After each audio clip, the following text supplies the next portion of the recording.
first members to join my community. Thank you so much for your support.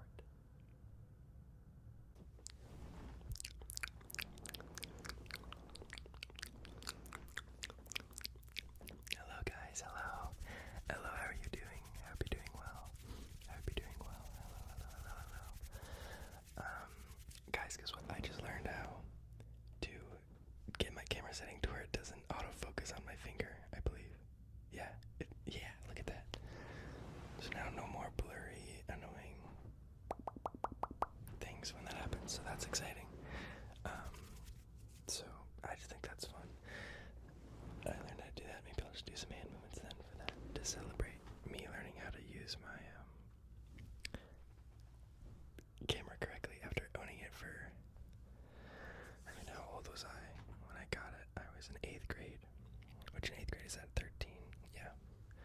So I've had it for 8 years, yeah, 8 years of having it, and now, I just now know how to use the camera settings, so very, very excited, very, very, very excited for all the, I don't know, that was just one thing that always bothered me.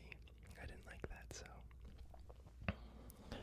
I'm glad that I can figure that out. Glad that I can figure that out. That I can figure that out, that I can figure that out, that I can figure that out.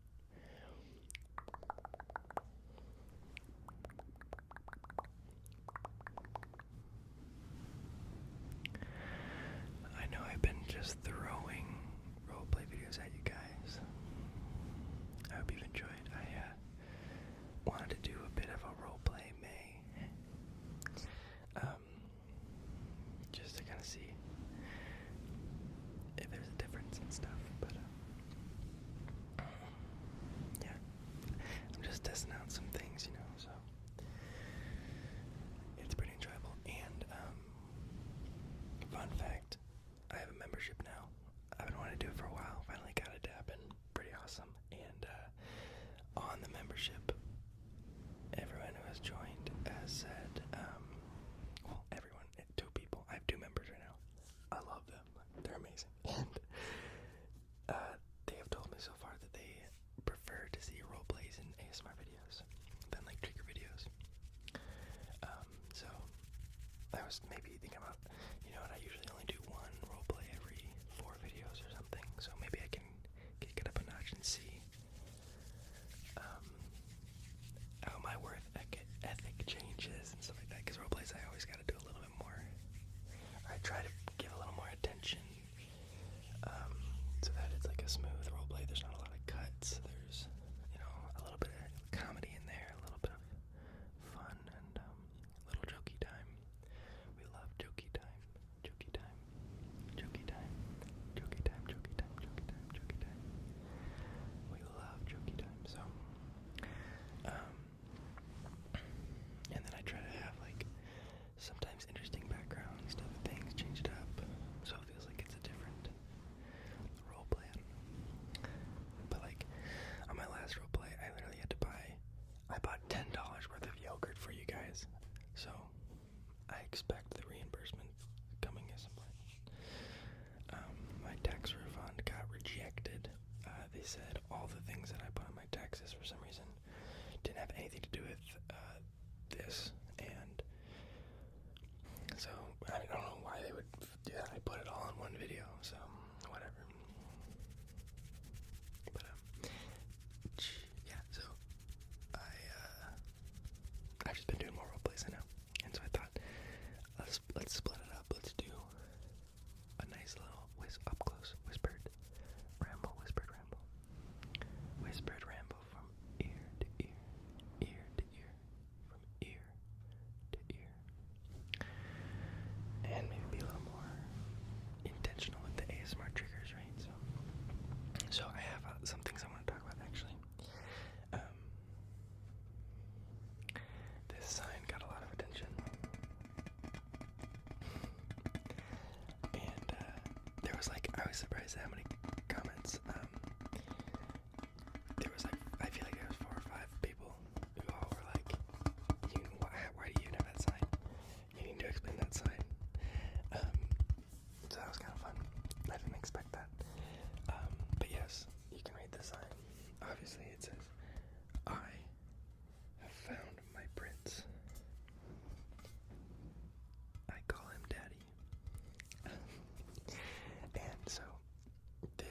this, the reason I have this sign is because of I would be willing to say best friend, yeah. You can have multiple best friends, right? This was my best friend from high school. That's how we can segment it. I have my best friend in my life, which is, I would say, call my cousin. I don't talk to anyone more than him besides my girlfriend, but my best friend in life is my cousin. My best friend in, like, the everyday to day is my friends that I play video games with, mostly. And then, like, my best friend from high school that I, like, keep in touch with all the time. Yeah. So he got me this. I mean, he's usually cool. I won't use his name because I know he, I don't know if I didn't tell him I'm doing this, but basically, yeah, so we get each other, like, kind of joke gifts, and they're kind of crass, so just, like, this is maybe one of the more tame ones.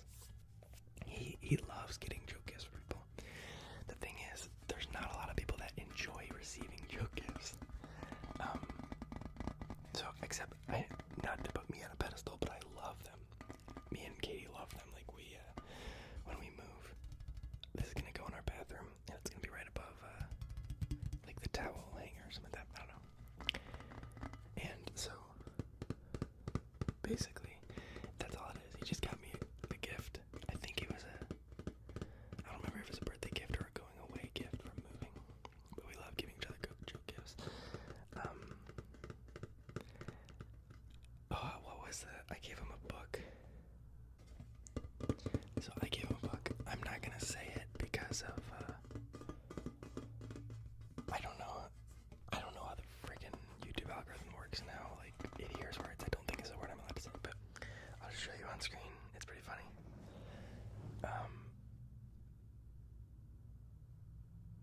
That's the book that I got for my friend.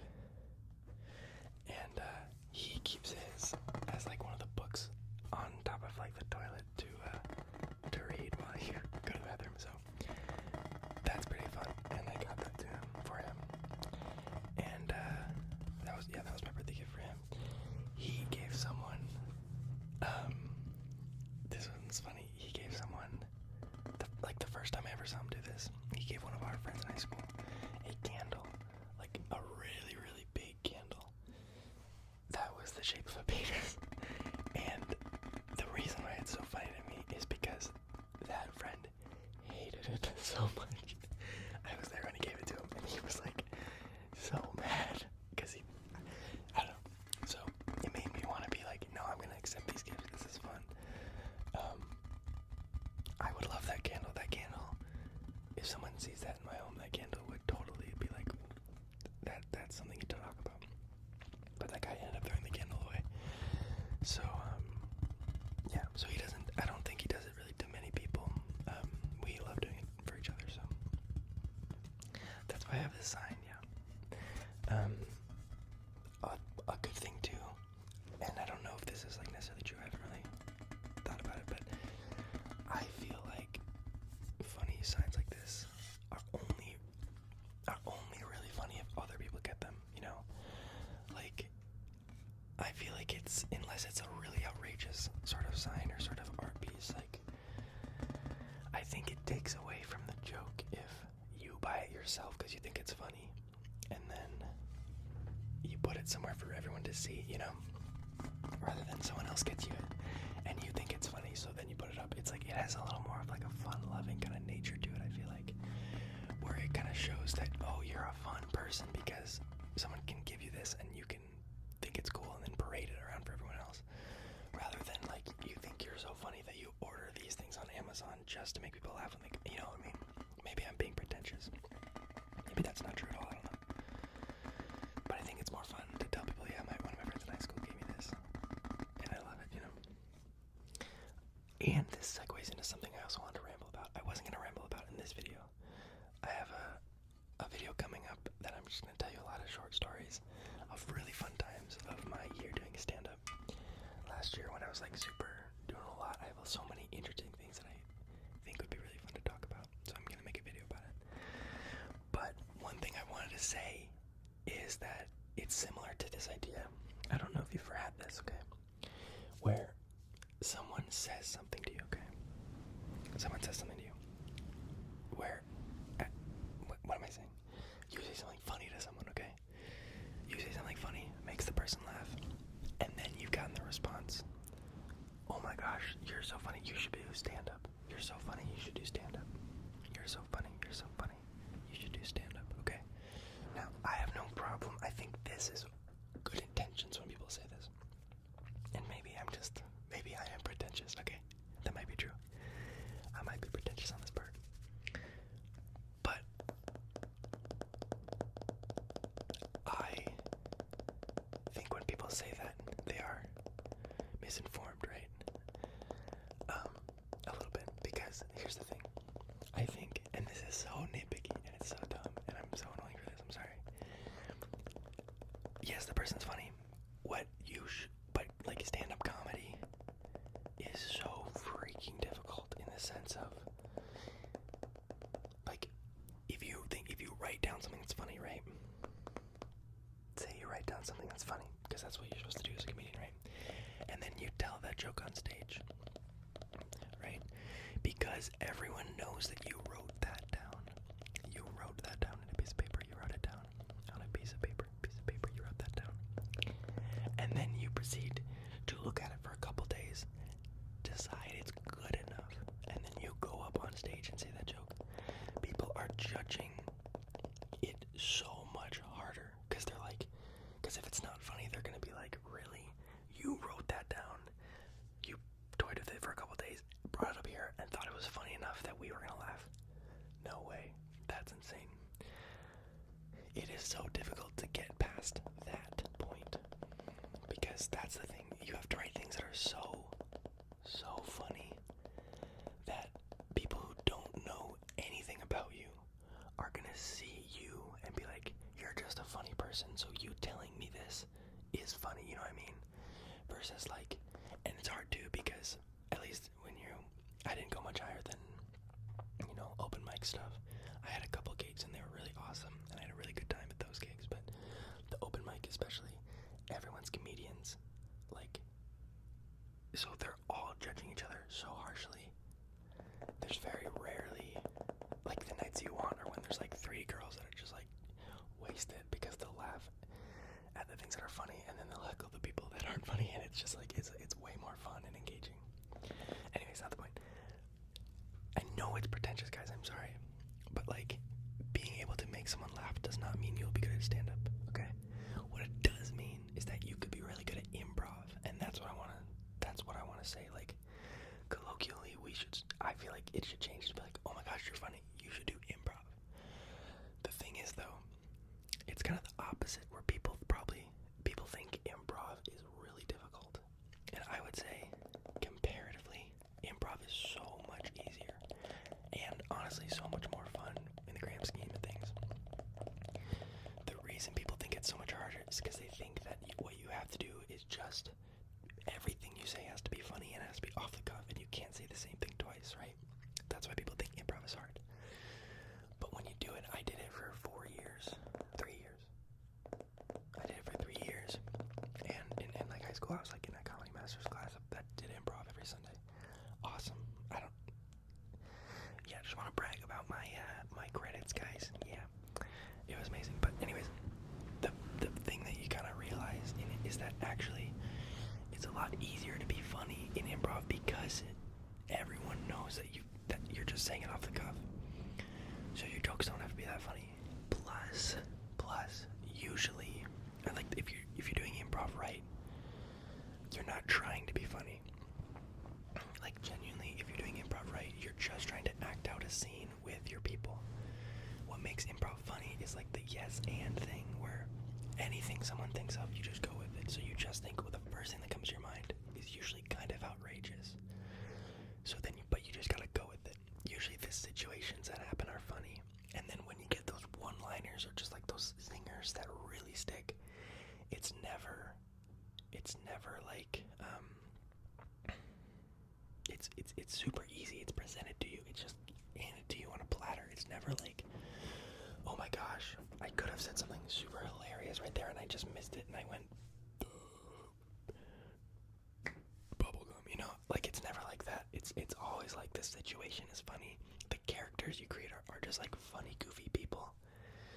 And then when there's like a moment for like a line that just hits, you will know it, you will feel it, your body will be like, oh my gosh, connect the dots, and then it just happens. Like, yeah, I don't know, I don't have any good examples. I don't think. It's also hard to like retell improv stories because it's really funny in the moment because everyone's there together, but it's really hard to be like, oh yeah, so this skit, because it wouldn't be funny if it was a skit. That's kind of the thing most of the time. Like, maybe this isn't true when you get to like professional, like real professional improv, you know, like whose line is anyways. Most of the time, it won't be funny if it was written down in a skit, because then comes the level of like, oh yeah, people critique it more because it's like you wrote this down, you went through a couple drafts, and you still have that line, you know. So I don't know. It's just a different thing. It's just something I notice. I don't really care when people say it.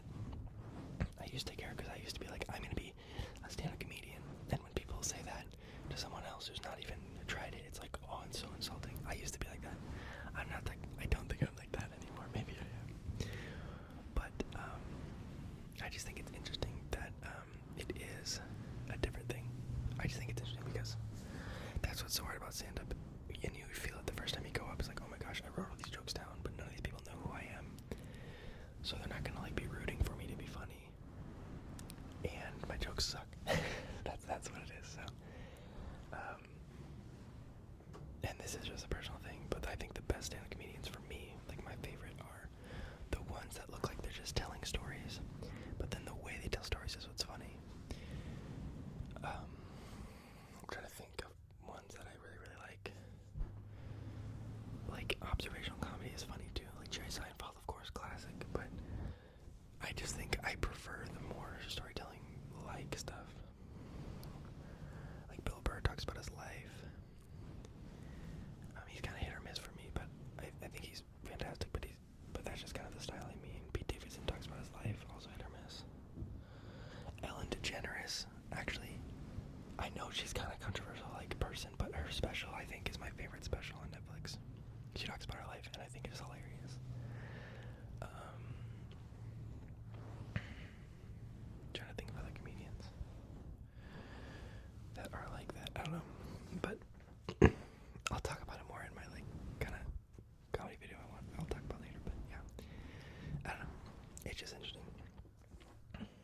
It's just a similar thing to me when you buy yourself something that's funny versus when someone else buys it for you. It just feels different. But yeah, I hope you guys have been enjoying the influx of roleplay videos. I'm trying, I hope it's not wearing you out. I really enjoyed the roleplay one. I don't know if someone a long time ago asked to do more roleplays like the Ghirardelli guy. I think it was like a couple months ago, and I like those ones. So if you guys like those types of ones, I'll definitely make it a series of just like products that have a bunch of different flavors or things like that.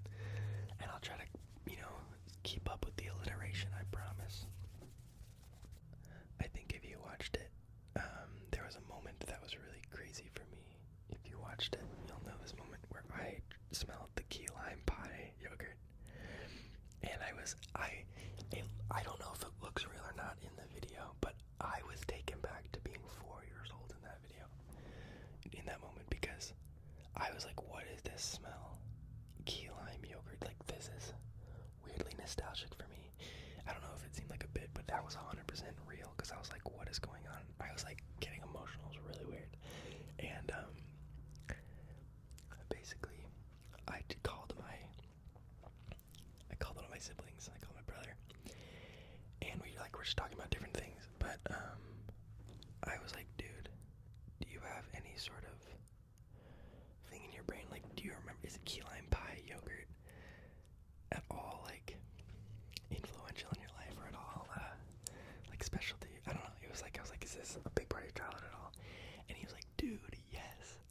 When we were younger, there was like 1 year where that was like the dessert that we got to have for my parents. It was like they'd give us a big old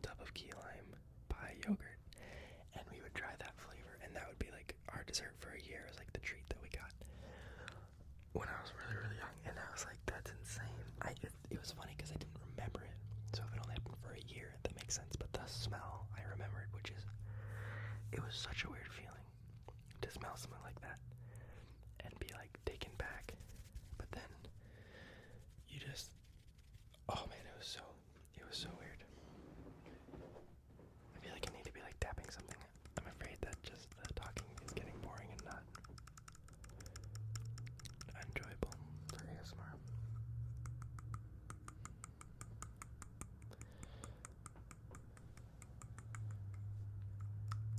But yeah, it was pretty interesting. I just remember thinking about that, and I want to clarify if you saw that moment and were like, what's going on? That's what happened. It's crazy. It's like, I'm sure you guys feel this, you know, when you like smell something, and it smells like something in your childhood, and you're like, whoa, what is going on? But you don't know what it is. It was like that. I feel like usually you can't tell where the smell is coming from. As said in the 21 Pilots song, Stressed Out. Good song, check it out. You know that song, what am I saying? And, but it was just interesting because I know where it's coming from, but I still don't know why. It was nostalgic, so that was interesting. Very, very interesting feeling to get. Oh my gosh, speaking of like knowing songs and things, so okay, I don't know if you guys know who Casey Musgraves is. Okay, actually, there's 3 people that are important to this. 4, the 21 Pilots, Casey Musgraves, Oliver Tree, and Weezer. Okay, I don't know if you are in that group that listens to any of those people. Okay, but it's just a experience of like realizing that the way you experience life is different from the way that everybody else experiences life. So here's my thing. Of all those people, who do you think is the most famous? And we're gonna say fame based on Spotify charts, okay? Weezer, Casey Musgraves, 21 Pilots, or Oliver Tree. Okay. You might know this, but I'll give you the guess. Okay, good guess. It's Oliver Tree. So I didn't know this when I first listened to Oliver Tree. He seemed like an independent kind of artist that was like had a big album, but I didn't know how big. I think Oliver Tree is like 1 to 30 or something yesterday, 135, something like that on the Spotify charts, which is just more famous than I realized. I knew he was a big deal. I just didn't think he was like that big a deal, but it's probably because my like family members don't really listen to Oliver Tree that much. Or many people. I don't know many people that do, but apparently a lot of people do. So that was interesting to learn. Next goes. So then, knowing that information, who do you think is next and stuff? Because here's what I thought. I know the answer. I'll tell it in a minute. But basically, I thought so. Like Casey Musgraves had like an album that came out. I think it was either 2017, 2019, something like that. And she was, I believe, nominated for Best Album. I don't know if she won. I don't remember. I just remember my siblings being super into her, and we listened to like her album a lot when we played board games together. So in my mind, she was the most famous of all those people. And then I look on Spotify, and she has 6 million listeners a month, which is a lot. But like Oliver Tree, I think is like 30 million. That is quite a difference. So that was weird. She's not even on the top charts. And then you go to Weezer, and to me, like Weezer is also iconic. I feel like everyone knows what that name is. Everyone knows Say It Ain't So. For some reason, Island in the Sun is higher on Spotify. Probably maybe because it's like a coffee shop song. I've heard that theory. I don't know. But basically, I don't know. It was very weird. Basically, I looked up Weezer. I thought that maybe they'd be higher than, or low. I thought they'd probably be lower than Oliver Tree, but maybe higher than 21 Pilots. 21 Pilots is 198 yesterday, which is famous. I also downplay on how famous I think they are because I'm just obsessed with them. But they're a big deal, I guess. And Weezer is not even on the freaking 500 either. Like Weezer is 11 million a year, and our monthly listeners. Sorry, it's what am I saying? 11 million a year, month. And 21 Pilots is 21 million, which is crazy. And then I don't like. Okay, here's the thing, guys. Maybe I need to make a video on this. I personally do not enjoy AJR. I don't care if you do. If you do, that's great. I don't think there's anything wrong with them. Personally, what I look for in a band, just AJR as an habit. And so because of that, me and my girlfriend kind of make fun of them a little bit, okay? Nothing against them. Obviously, if I was in their position, I would, like, I'm envious of their position. That's probably what it is. But they have more listeners a month than Weezer, which is crazy to me. They're not in the top 500 either. But it's just crazy to me. I don't know. It's surprising. It just makes me feel like I don't know anything that's going on. You know? Like, I feel like there used to be like an A-list and a B-list. That's a common saying, you know? I feel like that was probably pretty normal of a thing. And like, everyone could agree on what's A-list and B-list because you don't have the internet to just look up people's names. But now I feel like it's so just confusing.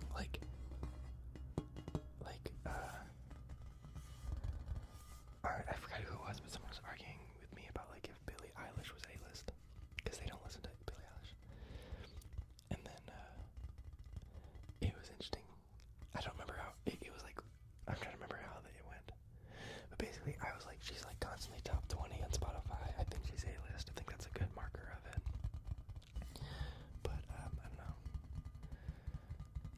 It doesn't matter. But it was just like, it's hard to know if there's an actual A-list or not. So, anyways, it just makes me feel like the thing. I have no idea what's going on in the world, and my exposure to what is real is just so wrong. I don't know. It's strange. But yeah, I don't know why.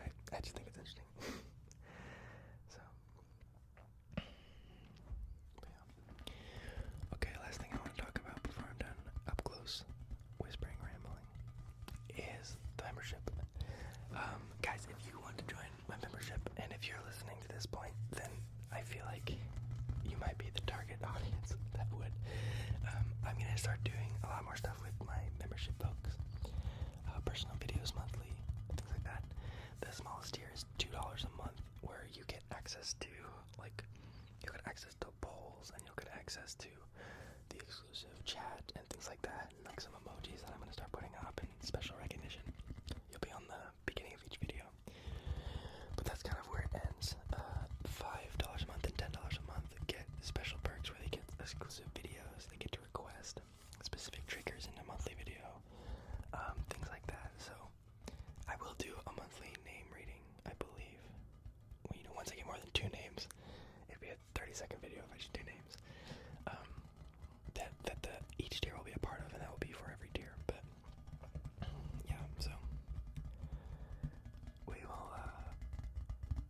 will figure it out together. But if you want to join, it's just the button down there. It's pretty awesome. I think it'll be a lot of fun. We might get like a Discord going. We'll see. Maybe you can play me in chess, and we can put that in a video. Things like that. I don't know. But yeah, there's just a lot of fun and exciting things going on, and I just want you to know about it. So yeah. Thank you so much for watching this video, guys. Thank you so much for checking up on me. I hope you've been doing well. I will see you in my next video, probably with a role play. Not gonna lie, we're gonna keep chugging